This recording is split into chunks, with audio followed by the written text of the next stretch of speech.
Bien, esta vez vamos a hablar del calor, que es energía en tránsito y no se puede almacenar. Veamos un ejemplo en el cual un cuerpo, o perdón, cierta masa de agua, 20 gramos de agua, van a absorber una cierta cantidad de calor para que haya un cambio de temperatura, desde una temperatura inicial de 8 grados Celsius hasta una temperatura final de 30 grados Celsius, siendo el calor específico para el agua en estado líquido 1 caloría por grado Celsius. Eh, de esta parte donde la temperatura inicial es 8 y la temperatura final es 30, de aquí podemos obtener rápidamente lo que es el cambio o la variación de temperatura. Este triangulito o esta especie de triángulo significa cambio o variación de T, cambio o variación de temperatura, que no es otra cosa que restar la temperatura final menos la temperatura inicial, final menos inicial. Entonces el cambio o variación de temperatura para este ejemplo sería 30 menos 8, 22. La variación de temperatura o cambio de temperatura sería 22 grados Celsius. Nos piden determinar la cantidad de calor. Cantidad de calor entonces absorbida por la masa de agua. La fórmula es masa multiplicada por calor específico y esto por variación de temperatura. Algunos dicen Q igual más Z. Reemplazamos entonces los valores. Cantidad de calor será igual. La masa es 20. Colocamos solamente el número. Calor específico del agua ya dijimos es 1. Mientras que la variación de temperatura la hemos calculado y esta nos salió 22.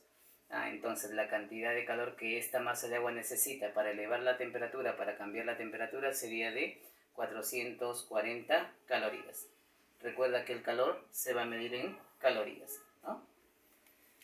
En este segundo ejemplo hay una masa, nuevamente de agua, 100 gramos de agua, que inicialmente están a 12 grados Celsius, la temperatura final es desconocida, la que se debe determinar, y esta masa de agua se le entregan o absorben 800 calorías.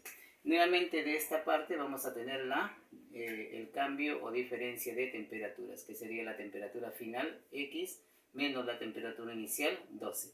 Aquí tenemos la variación o el cambio en la temperatura, X menos 12. Cantidad de calor. Cantidad de calor sería igual la masa multiplicada por el calor específico y esto por la variación de la temperatura. Este calor es 800 según dato, entonces aquí sería 800. La masa es 100 y entonces por aquí sería 100. Mira, colocamos solamente los números. Calor específico es 1. Variación de temperatura sería X menos 12 o temperatura final menos 12. Entonces podemos cancelar, dado que es un producto, 2 ceros en este lado y 2 ceros en este lado, y nos quedaría entonces 8 será igual a 1 por x, quedaría x menos 12. Este 12 pasa a sumar y nos quedaría entonces que el valor de x es igual 20. Como x es la temperatura final, entonces la temperatura final será igual a 20 grados Celsius. Acá estamos determinando, estamos calculando la temperatura final.